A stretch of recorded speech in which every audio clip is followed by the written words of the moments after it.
Coucou, coucou. Je suis venue vous faire une intervention en nature peinture comme ça. C'est pas prévu, donc c'est pas un live, c'est une vidéo qui est préenregistrée. Nous sommes mardi 21 mai, il est 17h11.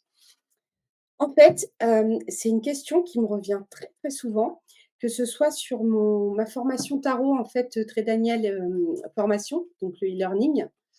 Il y a deux formations, en fait, sur le tarot qui sont sur la plateforme Très Daniel Formation. Et également, donc par rapport à mes sessions, à mes groupes, je vois qu'il y a pas mal de personnes qui s'interrogent sur la technique de la coupe en début de tirage. Donc comme c'est une question qui revient assez souvent en ce moment, bah, je me suis dit: «Je vais leur faire une petite vidéo et je vais leur montrer comment moi je pratique». Alors en sachant que hop, je rajoute, hop, voilà. Donc je vais essayer d'être, hop, assez précise pour que vous puissiez suivre. En fait, ce qui est de ma pratique à moi. Hem, c'est pas forcément la bonne pratique. Ce que j'ai simplement envie de vous dire, c'est qu'à partir du moment où ça résonne pour vous, bah, ce sera la bonne pratique en fait, enfin celle qui vous convient. Il faut que ce soit en accord avec vous-même, il faut que vous soyez à l'aise avec ce type de pratique. Donc moi, je vais vous montrer ma façon de procéder. Je range un peu mon bazar. Voilà.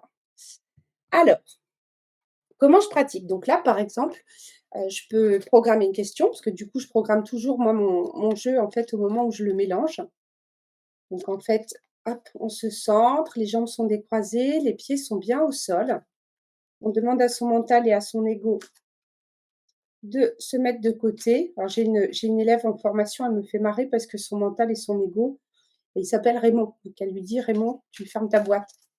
Ah là, je suis polie, elle le dit pas comme ça, elle parle pas comme ça, Raymond, c'est beaucoup plus cash, mais enfin, vous m'avez comprise.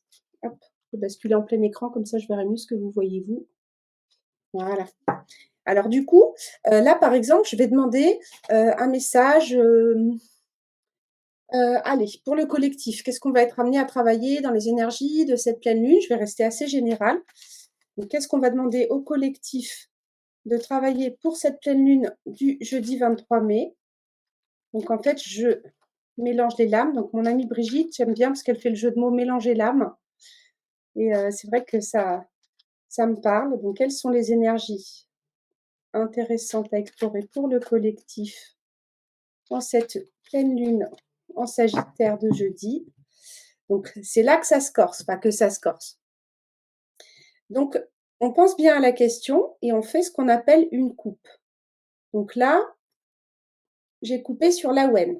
Donc l'Awen, qui est une lame alpha, qui est empruntée à l'ermite en fait dans le tarot. Donc c'est une période d'introspection, c'est une période de calme, de retrait. Donc moi je vais alors soit vous interprétez l'Awen et vous regardez ce qu'il y a en dos de deck, donc c'est tout à la fin, la dernière carte. Donc j'ai la chance. Donc c'est une période en fait qui nous propose des opportunités, bah, de prendre du recul et puis du repli sur soi, même si les ponts sont finis, hein. Donc c'est un appel aussi à la méditation, à prendre les choses aussi avec détachement.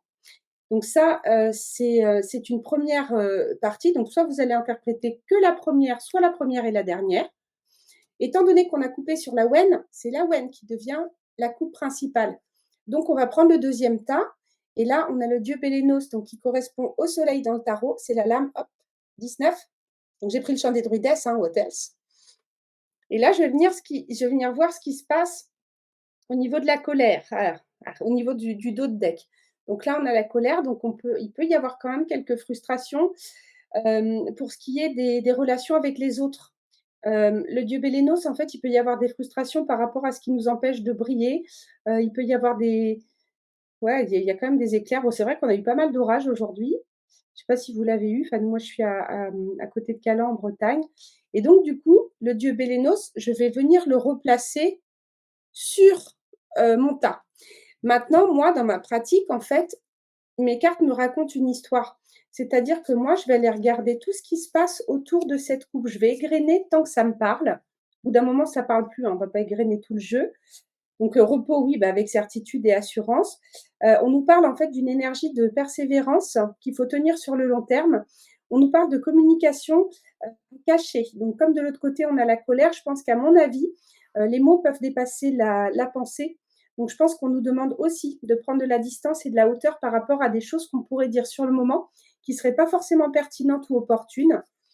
Et en fait, on nous invite à se recentrer sur ses racines, sa famille, sur tout ce qui est originel, hein, parce que là, j'ai les 2 arbres de vie qui se présentent avec la Wen. Donc là, hop, je referme et je vais aller voir ce qui se passe de l'autre côté. Donc là, il peut y avoir pour un homme de votre entourage, en fait, des opportunités qui se présentent. C'est un homme proche, hein, il est en lien avec le foyer, des choses qui avaient pris du temps, qui vont commencer à se décanter. Donc là, c'est l'après pleine lune, je pense que c'est l'après puisqu'il y a le retard. Donc je vous dirai 14 jours après, sur le cycle de la nouvelle lune, vous verrez si ça vous parle. Donc moi, j'égrène comme ça, je vais aller égrener justement ce qui se passe de l'autre côté. Donc j'ai le dieu Bélénos avec les nouvelles et la trahison. Donc là, il peut quand même y avoir des choses qui sont mises à nu, il peut y avoir des disputes, il peut y avoir du sport et de l'eau dans le gaz, hein. À mon avis, c'est une période où on peut avoir les nerfs à fleur de peau et je pense qu'on nous invite vraiment à réfléchir avant d'agir ou de parler trop vite ou des choses comme ça. Parce qu'il y a vraiment des ouais, énergies de conflits ou de choses comme ça qui et déboucheront sur des réconciliations, hein, par la suite. Mais c'est comme si c'est une pleine lune où les choses, elles vont être exprimées, elles vont être dites et ça va permettre de, comment dire? D'acter des choses. C'est comme si on avait laissé un tas de merde sous le tapis et que c'était le moment de soulever, mais nettoyer proprement, sans impulsivité. Donc comme je vous l'ai dit tout à l'heure, mon Awen était en tête de coupe. Donc, ouais, j'ai un appel, je répondrai après. Donc du coup, c'est le dieu Bélénos qui vient ici et la carte sur laquelle j'ai coupé, l'Awen se retrouve là. Donc ensuite, j'étale mon jeu et je fais le tirage. Alors, j'ai une de mes élèves qui m'a fait une remarque qui est tout à fait pertinente. Elle m'a dit: «Bah oui, Nat, c'est OK, mais par contre, moi, je sais où il est l'Awen dans le jeu». Donc, ce que je lui ai suggéré, puisque pour elle, du coup, elle est, comment dire? Elle est influencée puisqu'elle les a vus, les cartes de la coupe. Alors, certaines personnes, en fait, elles décident de remélanger une fois qu'elles ont fait la coupe et ensuite d'étaler le jeu et de procéder au tirage. Donc là, je vous ai simplement fait un petit tuto uniquement sur la coupe. Ensuite, idéalement, c'est là qu'on procède au tirage. Donc en fait, oh, je vais le faire. Je vais le faire. Je ne vais pas m'étaler, mais je vais quand même vous le faire.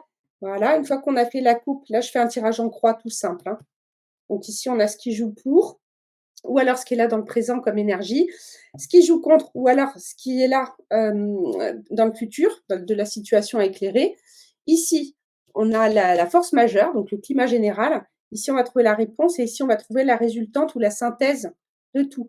Moi, je pars du principe que 1 et 2, elles décrivent et 3, 4, 5, elles prédisent. Donc, on va regarder si j'ai les mêmes éléments. Bah oui, bingo, j'ai la WEN. Comme quoi, il fallait que je vous le fasse, le tirage. Pourtant, j'ai remélangé, hein. L'univers, il sortait aussi, hein. Je pense que là, il y a vraiment une introspection extrêmement profonde qui est possible. Il faut le prendre comme une opportunité. C'est-à-dire que le besoin d'introspection, profonde qui se profile comme opportunité pour cette pleine lune, en fait, on nous dit de tirer davantage profit de cette période pour faire de l'introspection plutôt qu'aller en fait, au front, j'ai envie de dire, parce qu'on peut commettre des maladresses de communication. On a la vieille dame, donc ça peut être aussi une opportunité de travailler sur tout ce qui est transgénérationnel. Le retard et la lame éther, c'est la meilleure. Donc pour moi, de toute façon, les effets de cette pleine lune, c'est des effets qui vont perdurer dans le temps. Donc prenez bien soin de vos énergies pour, donc là, on va rentrer dedans, ben, on y est, hein, puisque c'est après-demain. Donc 3 jours avant, 3 jours après. Ouais, je pense qu'il faut faire attention à notre communication et à prendre du temps pour l'introspection. Ouais, c'est des énergies qu'on va mettre en place jusqu'à l'été, donc il vaut mieux essayer de cultiver quelque chose de lumineux et c'est aussi, une pleine lune, en fait, où on va pouvoir récolter les fruits des apprentissages qui auront été faits là, sur cette fin de semaine, pour déclencher des choses, bénéfiques sur l'été. Mais pour moi, elle est bonne, mais il y a du sport. Alors là, on a été un petit peu je reviens, hop, on a été un petit peu chahutés avec le 8 mai, où il y a eu, cette nouvelle lune. Ça a été couplé aux énergies de l'ascension, et puis après, on a eu cette fameuse tempête solaire, enfin ces fameuses tempêtes solaires avec les aurores boréales, et cetera. Là, il y a eu quand même beaucoup d'activité électrique et puis on a eu la Pentecôte. Donc, je ne sais pas comment vous vous sentez, mais énergétiquement, on vit des tempêtes assez puissantes. Donc, là, ce qu'on nous dit, c'est zen, la wen. Alors ensuite, enfin, ce que je vous ai montré comme technique, c'est valable pour tous vos outils. Maintenant, prenez que ce qui vous parle et puis, bah, moi, je vous fais des bisous. Je vous dis full love, je vous envoie des petits cœurs et puis, bah, prenez soin de vous et puis une très belle pleine lune. À bientôt, bye bye.